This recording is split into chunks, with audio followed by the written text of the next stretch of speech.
Hello, everyone. Good evening and welcome to MHTV. We've got a really good episode for you tonight and a full team on board. So it's going to be a doozy. We're going to be talking about dignity at work. But before we get going, let's go to Vanessa so that we can hear how you can join in, because I think this is going to be a subject that maybe some of you guys have some opinions on as well. So Vanessa, how can people join in tonight? Yeah, thank you. Just literally walked in the door. But yeah, looking forward to tonight's episode. Hope you'll join in if you're watching. If you're new to us, then you can either join in over on Twitter just by following the MHTV hashtag and looking at the conversation there. I'll be monitoring Twitter. So if you've got any questions or comments, we'd love you to feed them into the discussion. If you're more of a Facebook person, head over to Facebook onto the Unite MHNA Facebook page, and you just need to like the page, and hopefully you'll see the live stream pop up there. And again, do ask questions, join in. We'd love to hear from you. I'll hand you back over to Nikki. Yeah, with a quick moment to wave to Dave, who's in with us today. Yeah, waves today. Yeah, absolutely. It's come to Will. Will, can you introduce yourself and tell us a little bit about yourself so that we can really sort of have some context for this discussion? Sure. So I'm a mental health nurse by background, Nikki. I left Zimbabwe about 30 years ago. Yeah. I did my nurse training in Carmarthen, which is Southwest Wales. I trained as a mental health nurse between 1995 to 98. Yeah. There was probably a bit of no pressure, but I was single. I thought, no, it's best to do a degree at this point, was I suspect at some point we're going to be forced to have degrees, and I'm glad I did. That investment worked for me, and I was one of the first students at the university to have a degree in nursing. I worked for the local hospital, which was St. David's Hospital, an old asylum hospital, for 2 years in older people's health. And then I moved to Bournemouth, which was around early 2000. Why Bournemouth? The seaside and nightlife. That's the only reason. Yeah, so I worked for Dorset Healthcare for a number of years, for 5 years in various settings. During that time, I did a law degree. I'd always wanted to study law, law and psychology. And I was working full-time nights, I remember, it was quite tricky. And going to college at Southampton during daytime for 3 years, really tricky time. But I'm glad I did it. It opened my eyes to other things, perhaps. And the main reason why I wanted to do law is I'd got myself into a bit of bother, and it was the lack of legal knowledge that had got me into bother. And I also found out that there's a difference. The truth and the law are not necessarily the same thing. There's a difference. The second issue is that I found a lot of knowledge about the Mental Health Act or other things. The law perhaps is through reference, or my manager said, no one really seems to go to the source to say the law says. I wanted to go to the source, and I'm glad I did that. Yeah. So, it opened up my eyes to, I thought I would want to become a barrister. That was one of the things I wanted to consider. But I gave myself, some time to find a suitable job. And I emailed our chief executive then, looking for a job. He said, I'll come back to you after Christmas. After Christmas, I'd given that job to someone else. I realized the power of networking. I didn't have the right network. So I gave myself 3 months. I left. I went to work for a counter fraud and security management team, working for a guy called Paddy Baker, who remains one of my best friends up to now. We've been friends ever since. This guy opened up my world, I think, to the corporate, governance and corporate writing, which I'd never done before. Going to committees as a nurse, I'd never done that before. How to present reports, there's a knack to it, if you've never done it before. So I worked for Paddy. My main area. One of the triggers, I've been assaulted twice by a patient, different patients, and I had enough experience of dealing with violence from patients, but also challenging the police to investigate, which they were not willing to. But my legal knowledge, I knew how to challenge them. The CPS, I knew how to challenge them when they didn't take action. So I was able to use my own knowledge to challenge the place. But I went to work for Paddy Baker for a counter fraud and security team in Dorset, investigating cases of violence and abuse. I had to go for professional training in Portsmouth, but there was a special health authority at the time which took us through this. Worked for him for 7 years. I'm grateful for the exposure that I had. During one of those meetings, we used to present or to cover the Strategic Health Authority for the Southwest. And through networking, I got to know Sir Ian Carruthers. He had previously been the chief executive of the whole of the NHS, but he was the chief executive of the Southwest. Got to know each other. I opened up my eyes. Look, the job that you're doing, I think you can do better. My question I always ask, if people can see this in me, the question is, what do you have in mind? And I said, oh, you should come and work for me. He was a very, well-coordinated guy, highly thought of. And I went to work for the Strategic Health Authority as a corporate governance manager. And I got to know the politics of the NHS with the capital P from a small P. So talking about consultations, I was involved in what was called the FT pipeline, foundation trust that I wanted to. So I'd never done board-to-board assessments. That was a new thing. And my manager then, Jackie Jones, wonderful lady, she taught me, well, it's not rocket science. You can do it. You've been a nurse. You can do it. She always gave me confidence, things I'd never done before. Your report writing is excellent. You can do it. And the confidence, I could turn reports very quickly, no grammar. And they asked me to start writing minutes for committees. I thought this job is below me. Until I did 1 or 2 reports, and I realized access that I had to really powerful people, professors, vice chancellors. I said, no, I'll go to all the meetings. I'll do all the meetings, from now onwards. It gave me great exposure. Then, of course, Strategic Health Authorities came to an end. We migrated to NHS England, and I was working with another colleague of mine, Julie Carey. She was an associate director of nursing at the time. We set up the governance for independent homicide investigations. And so I wrote the paper which went through some governance. It was accepted in terms of serious incidents and how independent investigations should be undertaken. But we're meeting a lot of quite maybe upset families, for a better word. I learned a lot during that time. And one guy I learned from, he's a journalist, a good friend of mine called Julian Handy.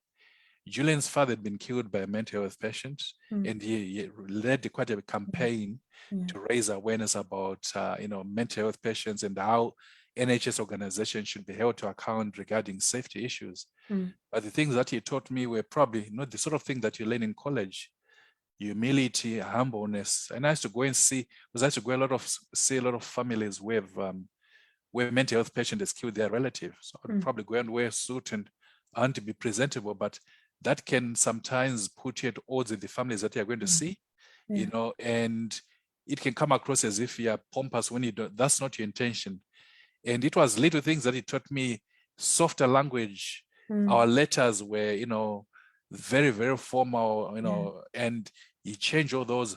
This is where co-production came in. We're really thinking, we worked with Julian, and he was very humble to work with us. We changed Julian, he's a journalist. He helped us to write these letters, which we did. And that's where code is then depending, where I'm going, just to make sure the families that I'm going to see, they see me as being accessible. After doing that for some time, it's not a good job. You find yourself vulnerable mentally, and I didn't want to do it for too long. After 3 years, I went to work, my first probably serious job for a mental health trust as an associate director. Some challenges in leadership. And you know what, I'll just say it is. I think racism, let's call it what it is. Yeah, first racism, my first senior post as an associate director.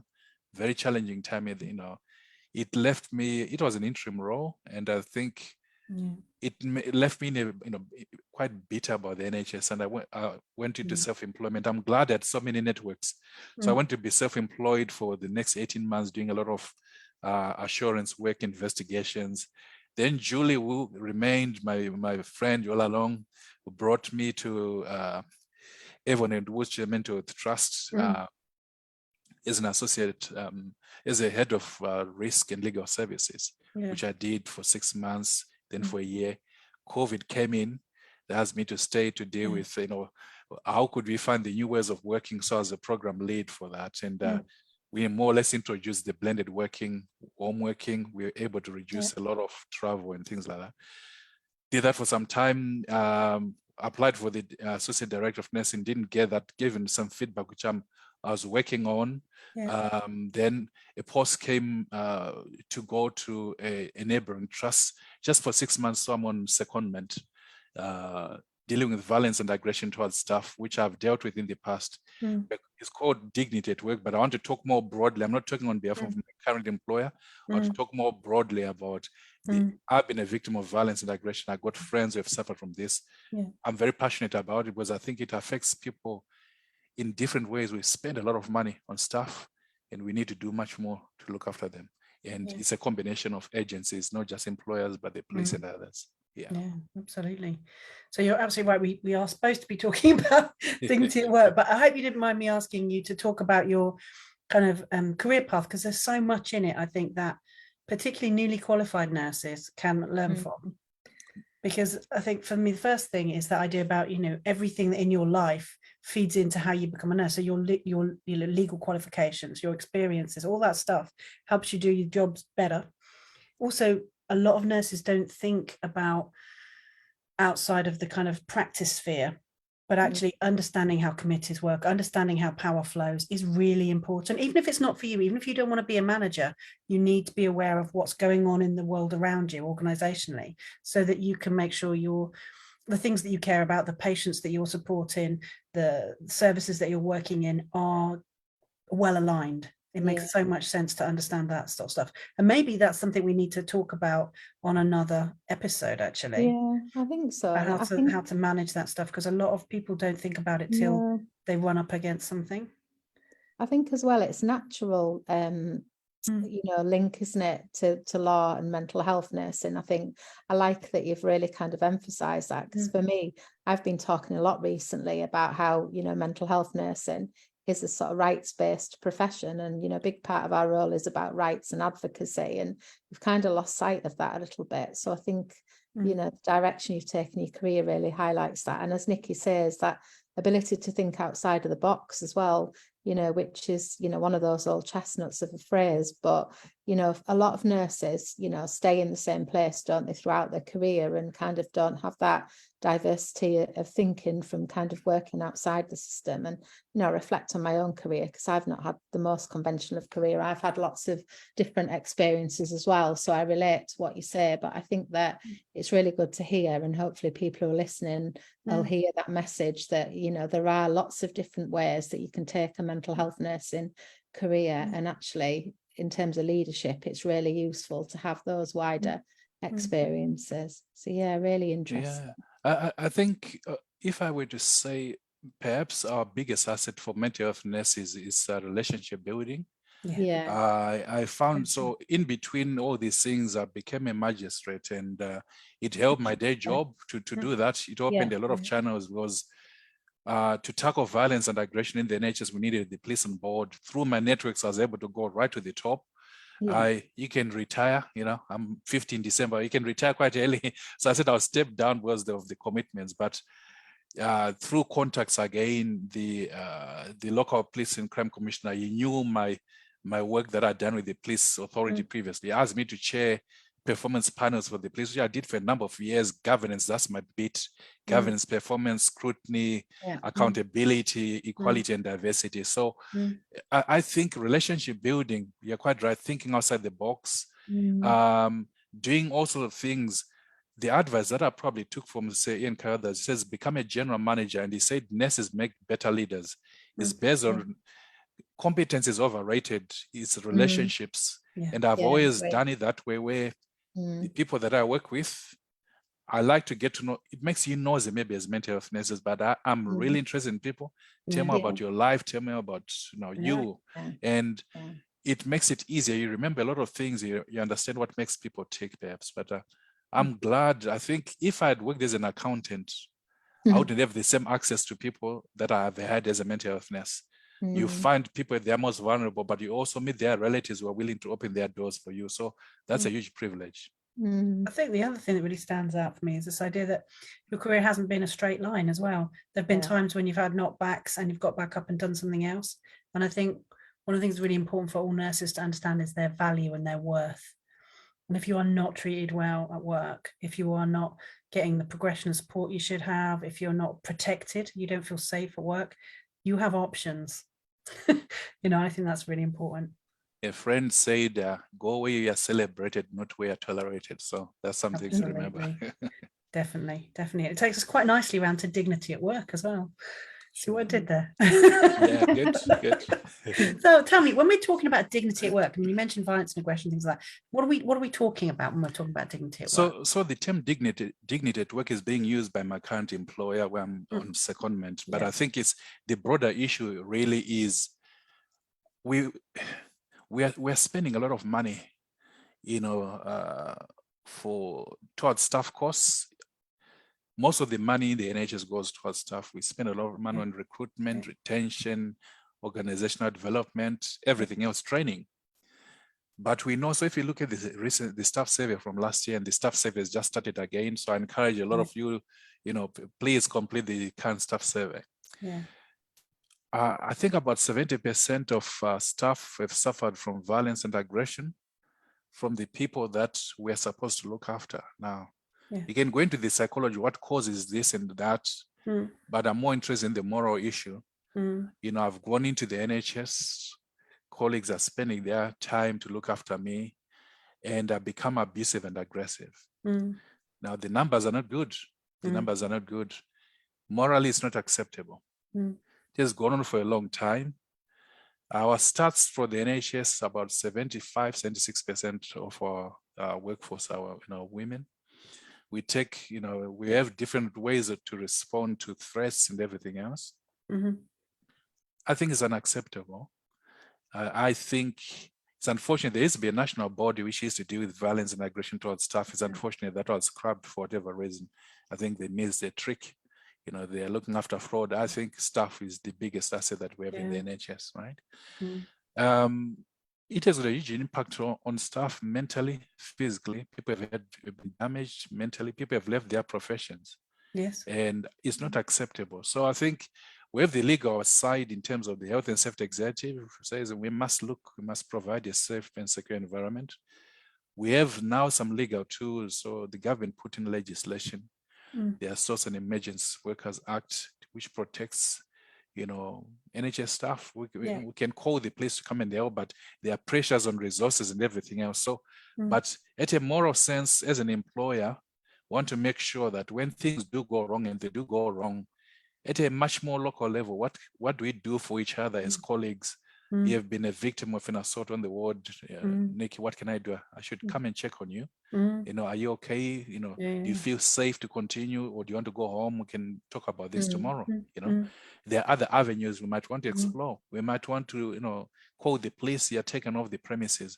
Was my direct experience has been those who tend to cause violence and abuse in the NHS also do the same with social workers in TESC and elsewhere. But their behaviors don't just affect that directing. There are several victims. So if you think about A&E, there'll be young children, their parents there. We have older people who are coming with their families for treatment. That environment is not safe. If someone is throwing bottles, they're punching a nurse. There'll be delays. If you have come in for treatment, your 4 hours will become 5 hours. If you have gone into minor injuries. So it's not a safe environment. That should not be acceptable. It's not acceptable, but quite often we find colleagues, they say, oh, but I have a duty of care. I'm worried about the NMC. Don't worry about all that. There's a moral legal case. That behavior affects you. It affects your colleagues. It affects patients, and is disruptive to the public service. So that has always been my view. And happy to be challenged on the same. No, I don't think you get any challenge from us. Oh no, I'm like, I mean, I'm astounded by what people accept at work, and I think we really need to go to management around that. Why on earth would you allow that to be considered as part of someone's normal working day? It's so shocking to me. If there was a chemical spillage or any other kind of poison in the work environment, you'd have regulation straight in there preventing it. You would have, all this expectation that we minimize the dangerousness, but you can't have a therapeutic environment when people don't feel safe. And if people see nurses and doctors being abused and everybody else, how on earth can anyone in the corridor feel safe? Or how can anybody who's coming in for, therapy or support feel that that's a safe place to receive care if you can't keep anybody safe? I find that really difficult. And I think the other thing you said that really struck me as well was that idea about what staff turn themselves inside out, trying to make it okay sometimes. We get all these really quite poisonous messages about resilience. You need to be resilient, you need to shake it off, you need to keep going. Nobody else is told that. If you're punched in the street, everybody is shocked and everybody does something about it. But the idea that you could be punched on a ward and it be that it's a Tuesday, that I find really strange. Yeah, I think addressing those 2 points, Nicky, where I am, the support from the top level is amazing. They know the costs of an unsafe environment. People live, and if you don't feel safe, we know what the staff surveys tell us. So it's an area we certainly want the lived experience for colleagues to be a positive one. Yeah, I think it's at a much lower level when things, in my view, sometimes don't necessarily work too well. If I have had people who just think this is part of the job, and and we have less chief executive than we have, say, your band 7s, your band 6s, and that's the area we really need to tackle. That relationship with your band 5, when things go wrong, has got a huge impact in terms of your emotional, physical, and psychological safety. So is that level in my mind where we need to say, hang on, some of them are coming through university, want to influence them, domestic violence is not acceptable, misogyny is not acceptable, but violence towards staff is not acceptable either. Whenever you see it, challenge it, report it. Yeah, if it's not reported, we want to know the nature and the scale of what we're dealing with. Then I think your second point, I've forgotten about the second point again. I think my second point was the kind of pressure staff put on themselves to make it okay, to say, oh, this is an old person or a person who's been waiting, or but like they don't shout at people and don't swear at people, and so why would you make those kinds of excuses? It is. We focus on the patient's capacity as the first thing rather than who has been the victim. Staff nurses, maybe they have a broken jaw. They will still care. I have a duty of care towards this patient. No, not when they've punched. We're now dealing with a criminal. Since a criminal matter, that duty of care has to stop somewhere. That duty of care cannot continue when someone is punching in the face. There comes a point when you stop. What's going on? One nurse looking after maybe 5 patients. The other 4 need you, by the way. So it's really just changing our mindset to say, by looking after our most important resource, was assuming one nurse looks after about 5 patients. If that focus is just on the one patient, what about the duty of care? They all deserve our attention, don't they? So you're just thinking things through, but you also self-care, compassion. If you're not in the right space mentally, you're likely to make mistakes, and you end up harming a different patient as a result of not being in the right place mentally and emotionally, I think. So there's a bigger, and it's the sort of thing that you probably take home with you. And that's why I think acknowledgement by the colleagues that you're working with. I'm sorry, Nicky, this has happened to you. You feel that your colleagues support. That has got nothing to do with the chief executive. It's about you and us working at a ward level. Sorry, this has happened. Is there anything I can do? I'll drive you home, or you got a day off tomorrow, I'll ring you if that's okay. That's checking in. That's compassion. Yeah, and it's an interesting one, isn't it? Because we often work in places that have amazing policies, but the policies, when it comes to real life, there's a real disjuncture, I think, there. There are no policies for compassion. It's just kindness towards each other. And I always say, we often look up to say, I don't know, the chief executive didn't write me. For certain incidents, that's important, but the majority of them, it's actually just us checking on each other, working at a local level. We understand that environment better than our bosses would. So what are we doing to support each other? That would be my view. And if further support is needed, we always have occupational health, we have the police, that type of thing. And let's explore what we can do. But is relationships and looking after each other as much as we can. I agree. And also we teach, it's that what you permit, you promote thing again, isn't it? So if you have those kind of like circumstances, particularly on wards which are so fast paced, someone can be assaulted in the morning, there's a new set of staff in the afternoon, and then by the time that person comes back, 3 shifts have been through, everyone's forgotten about it. But that person coming up to the door to come back in again might be really scared. It might be, that's going to affect the way that they feel on the ward and the way they feel about their colleagues. And sometimes I think we do need to remember, how things are for the person who's been assaulted. It would, and increasingly with the staffing pressures that we are recruiting internationally. And if I've just arrived in the UK, probably my first or second shift, either I've been a victim or I witness it. It can affect you in both ways. I witness it, but nothing is done to tackle that. I'm thinking, oh, is this a safe environment to be in? I'm a victim and no one checks on me. That's nothing to do with the chief executive. That's just colleagues say, well, are you okay? I'll feel this is not a safe environment to be in. So there are all sorts of things. It's role modeling positive behaviors, I would say. It's a leadership issue there, Absolutely. which we, it affects people in different ways, the witnesses or directly. But it's students who come onto our workplaces, if they see us behaving in a particular way, this is the way we behave here. That's what creates occupational cultures. This is how we give injections here. Don't worry about this is my way. There's an issue about safety, freedom to speak up and everything else. So there's a bigger issue about all this. In my view, is staff safety is quite paramount to everything we do. I think we can't provide services with when our staff are not feeling safe. Vanessa, did you want to come in? Because I'm aware I'm not chatting away. Yeah, no, I mean, I echo everything that's already been said, and I think the comments about resilience particularly echo from me, because we talk so much about compassion and humanising healthcare, but we don't talk enough about kind of what inhibits compassion and leads nursing staff to be sort of psychologically distanced and burnt out from dealing with really stressful encounters day in and day out, and often the focus is put on the member of staff and who can get blamed for not caring, not appearing to have any compassion, whereas what we need to be doing is preventative work early on at kind of recognizing the signs and supporting people.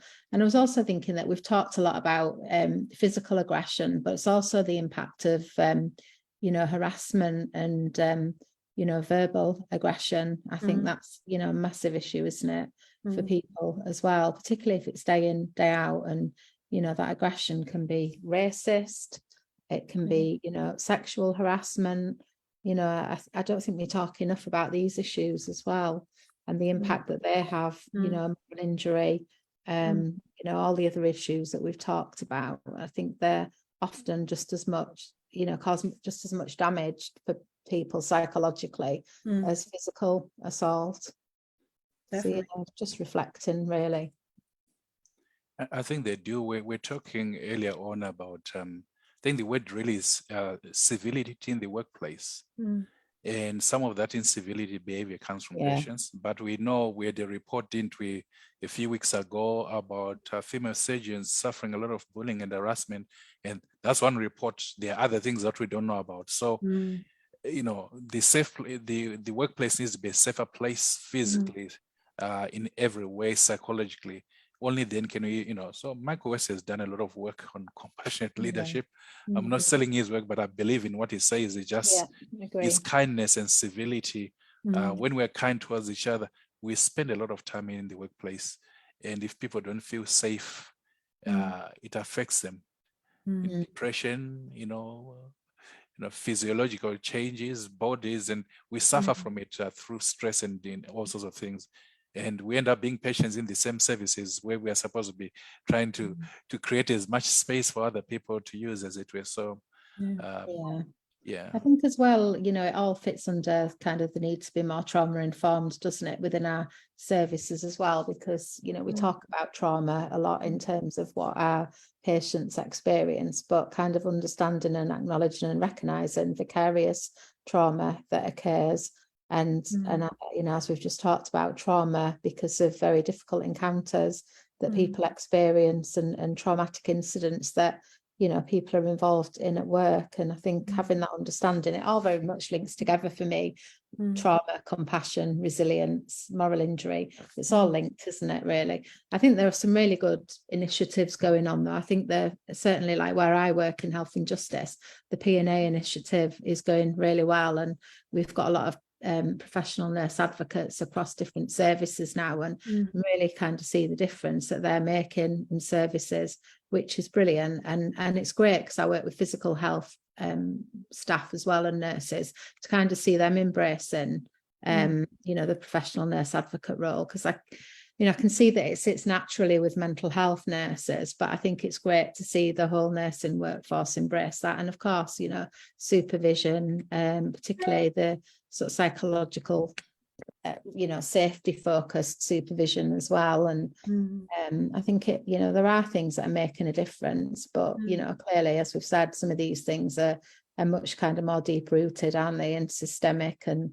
structural as well, sometimes as well, depending on the environments that people are working in.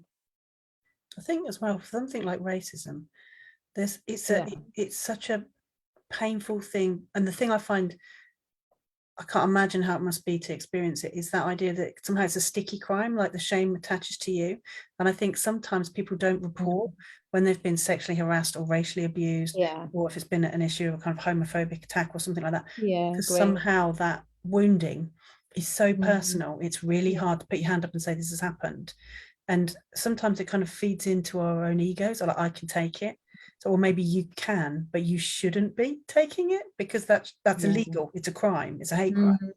And also, you know, maybe you can, but what about the next person it happens to? It's like, you know, and the last thing I'd want to do is put more responsibility on a person who's been, you know, assaulted and victimized. But, you know, you can't say yes for other people, can you, or something like that? Yeah, I think as well, that's why allies are so important, isn't it, in terms of, you know, race and LGBT issues, because sometimes if you're the victim and you're the person who's been harassed and racially abused or abused because of your sexual orientation, then I think it can be quite difficult to speak out. But if you're in a culture where you feel psychologically safe because your colleagues are supporting you and they understand what you're experiencing and they're willing to sort of stand up and you know, say that that's not acceptable, then I think it creates a culture where people can speak up more.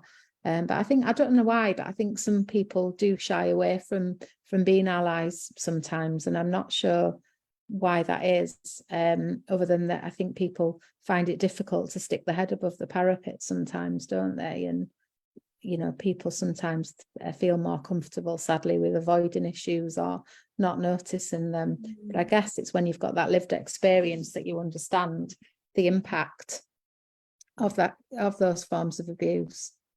Every nurse signs up to a conduct, don't they? Professional conduct. And absolutely. You can't look away from racism and be a nurse. You just can't, even though it happens every day, and it's really frustrating.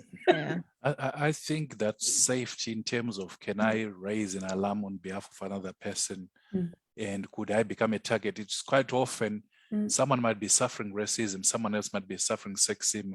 I talk to I got family members who know work in the NHS, so you have the sexism and the racism, a double whammy. And if that environment is not safe for you, it's likely that other people may be going through something similar. They may not feel is safe. They might approach you privately, but which is brave still, but you really want someone to challenge that behavior. If say someone in a position of power has been racist and you had a colleague next to you, for them to say it publicly, no, that's not acceptable. That's that's not the type of behavior we expect in the NHS. But if they don't feel safe themselves, but you feel quite traumatized that my colleague didn't say anything, and you know, it's really difficult. It's a difficult one to deal with.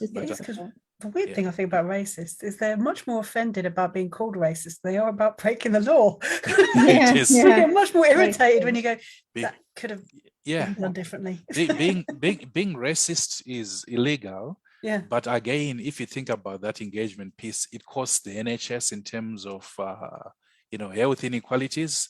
It costs the NHS in terms of opportunities for promotion, but a diverse team, if you look into advertising, diverse teams tend to have better performance, and things like that. So, there's a good argument for diversity of races, thoughts, thinking. We make better decisions when we are diverse. Yeah, Certainly. One of the things I thought was really great that you said, Will, was you just said there was a racist aspect to this and just moved on. Just said it and moved on. It took me time. Well, it took me time to recognize it.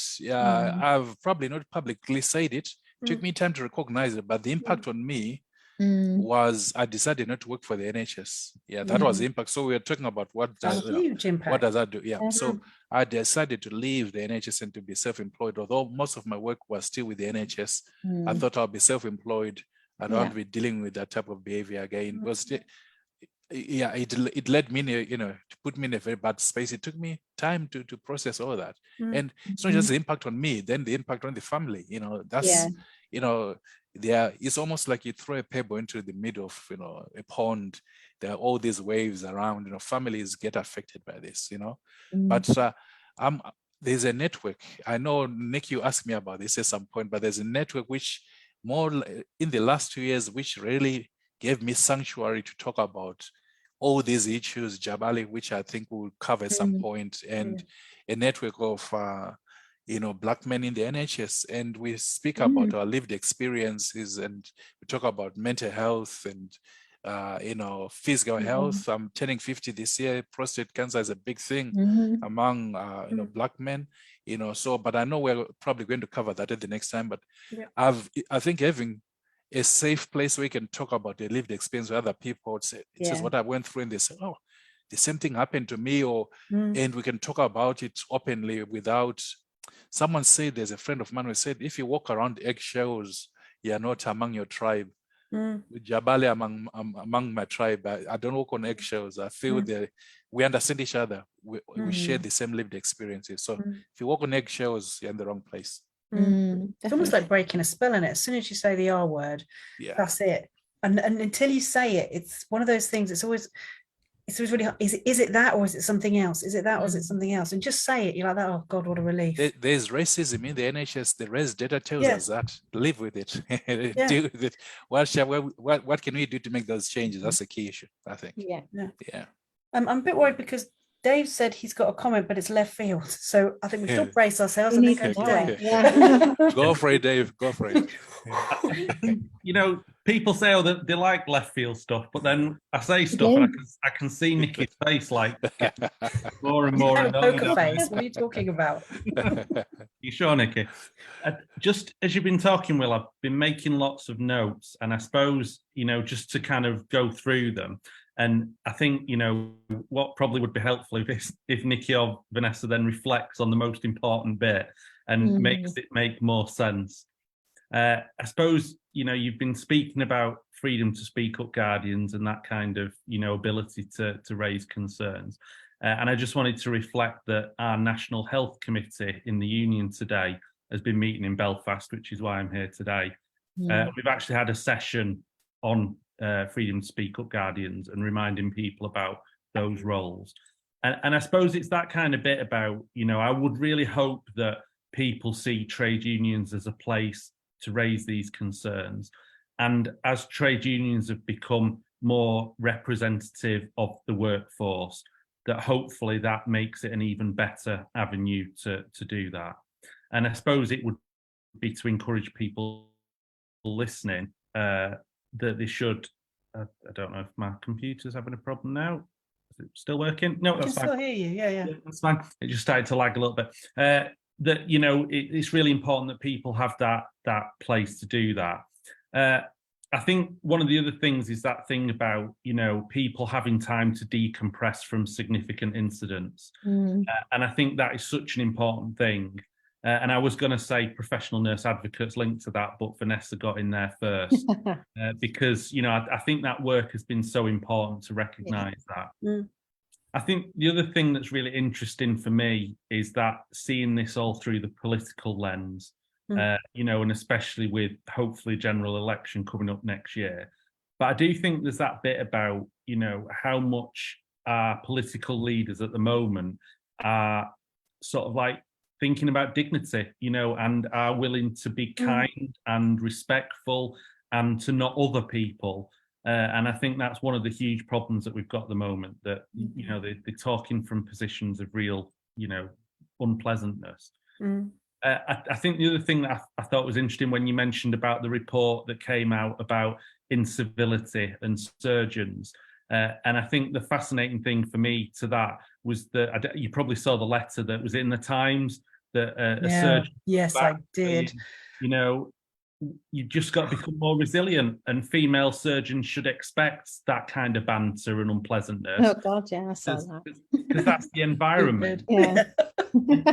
And I think, again, it's fascinating because Unite won a case a few months ago at Employment Tribunal where a male staff member said, he's got to man up, and that kind of response, and the kind of the sexism that is in the NHS, and how we don't call it out, and how it's important to call it out.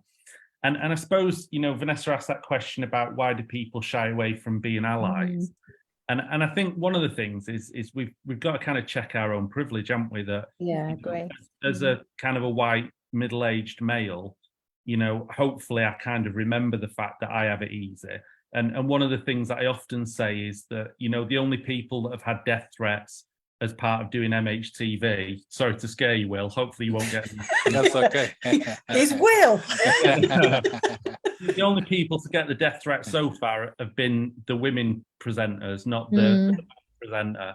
And again, so it's kind of remember. Which is weird because I really thought Dave deserved it. and not to mention when we were talking about issues of equality and diversity as well, which I think is also important to remember, isn't it? Sure. Yeah. So just kind of a bit of a word salad there of lots of sort of thoughts about what you've said, but it's been really sort of interesting to weave that through, quite a lot of stuff that's going on. And I suppose the final thing, and I don't know if you've got a view on this, Will, because you might not have really been following it, was the problems that the NMC were criticised over last week. And, I attended council meeting the day after it was reported in the Independent. And I suppose for me, one of the fascinating things that I really do think the chief exec at the NMC really cares about these issues, but is maybe getting caught up in the fact that there's a lot of historical problems with that organisation, and you can never address things quick enough for how quickly change needs to happen. And how difficult that is, that people that are good sometimes get caught up in organisations that have been bad in the past. So I'd not caught up with, I don't know what's going on with the NMC lately. I'd duck that question if I were you, Will. Yeah, I've got no idea. I think if I was well informed, if I had prior knowledge, I'm happy to make a business comment. As usual, Will, duck it. Yeah. Okay. There we are. I think you got your answer there, Dave. I think, what do you think about this sort of idea that maybe there's a rise in a lack of civility from a lot of kind of senior aspects of life, the way that politicians talk to each other, the way the kind of culture wars are stoked, the social media divisiveness? Do you think that's something that impacts the NHS violence levels? Because I remember it always being violent. Maybe I'm wrong. I think I'll give you an American example, and I want you to use your head to apply to the UK scenario, was that it makes us safer, let's put it that way, okay? So in America, the change of politics, the change of the guard in America made certain things acceptable, including the marching up to Capitol Hill and things like that. Yeah, that was a change of politics in America. We had something similar, and I think the dynamics post-Brexit and everything else might have affected the way we behave towards each other. Some of those things have been there for a long time, no doubt, but I think it's a political context. We can't live without that political context. We've got to be aware of the environment we operate in. So it's a tough one. Yeah. I just know as an immigrant, it became tougher to be able to respond to certain things or certain accusations being made, let's put it that way. But it's It's also Yeah, I think it's also freedom of speech, isn't it? And the rise of social media, because if you think about it, in the past, it was just the BBC and, you know, sort of censoring kind of different voices, you know, generally voices from the BBC were white, male, middle class.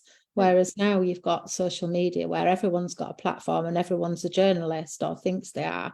So, you know, there's that ability for people to have their say, you know, people like Andrew Tate and their kind of messages to become global and to have like massive reach around the world. And obviously, you know, young people who are kind of making sense of, you know, certainly, you know, having a 16-year-old son myself, you know, kind of making sense of their own morality and their thoughts and where they sit in the world, and then being bombarded by kind of really right-wing you know, messages through social media that certainly when I was growing up, you know, there wasn't access to those conversations. So I think social media is great in some ways, isn't it? It creates that diversity and kind of democratizes sort of knowledge and conversation. But the flip side of that is it's kind of given a platform to people who use it in a more sort of toxic, you know, dangerous way, isn't it? And makes those kind of you know, beliefs and views much more mainstream because they're kind of you know, perpetuated across social media, really, and, you know, go around the world very quickly. So yeah. So I was just looking at the time because we've covered some conversational ground as usual. I think even more so than normal this time. Yeah, we I do guess seem to have. It'd be good to think about. So we've talked a little bit about, you know, what is dignity, what's the situation like, how can we raise awareness, and actually just naming some of the issues. So how can we best sort of look after ourselves and each other? I think it'd be good if we could sort of round up on an end note of some positivity as well. Civility. I think no one goes to work to do a bad job. Yeah. No one goes to work to be abused either by colleagues or by the people whom we are supposed to look after. We all want to have a positive experience as a patient. I want to have a positive experience in the NHS. I'm an employee in the NHS. I want to also work in a safe and secure environment. It benefits everyone else. If we fail to do that, it costs the NHS a lot of money. These are public services. So there's a lot. Civility, incivility costs us. Civility means we benefit. Yeah. So doing a bad thing costs us money. It costs us quality services, you know, but being kind and compassionate towards each other, we all benefit. Yeah, we all feel better. From it. Yeah.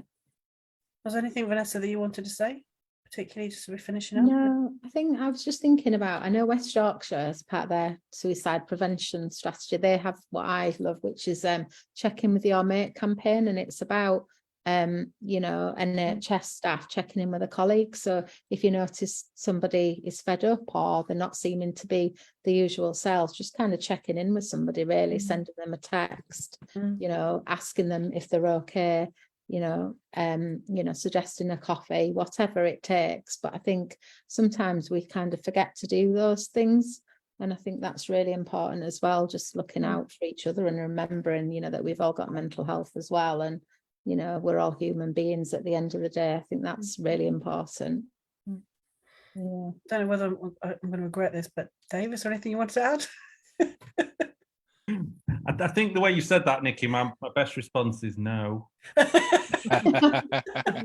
I hope you found that a compassionate feedback. I guess just finishing up, we'll be tweeting out kind of links and things like that, which would be useful. If people have questions, I appreciate we haven't had a chance to come to people, but if people do have questions or they would like us to revisit this aspect, let us know, because we can have the kind of discussions that are helpful and interesting to people. So obviously feedback to us on that. And the other thing, I guess, particularly looking at Will, is this idea that you're not helpless. You can make choices, right, from what you put up with, to leaving and moving and changing and actually making changes. If you're finding that the situation you're in is not tolerable for you or for anybody, God, Will.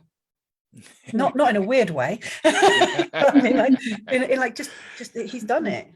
He's gone and he's changed it. And I think we're often taught as nurses that, you know, this is the way things have been, this is the way they always have been, and this is the way they always will be. And that's, none of that is true.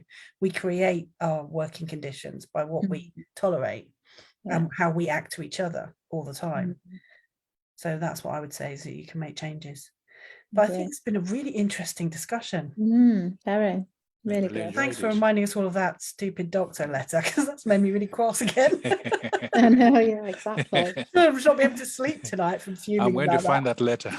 Yeah, exactly. We Yeah, I need need to to share read the it. link for anyone who hasn't seen I that need to yet. read If it. you can I need- imagine the letter makes us go like that. It's that. Yeah, It's yeah, exactly what you think exactly. it says. It was Okay. unbelievable. Yeah. Right, but thank you very much, and I've really loved talking about dignity at work. So Yeah. I think we've had a really interesting conversation tonight, and I hope it's been helpful and interesting to you. And if you are experiencing something which you know isn't right, let somebody know. Let somebody know and do something. And if you're seeing it happen at work, speak up, because how you have to live with yourself really matters, and it's better just to bite the bullet and say something than put up with feeling dreadful. Absolutely. But yeah, lovely to see you all tonight, and have a good evening. Take care. Good night. Bye. Take care. Good Bye. night. Bye-bye.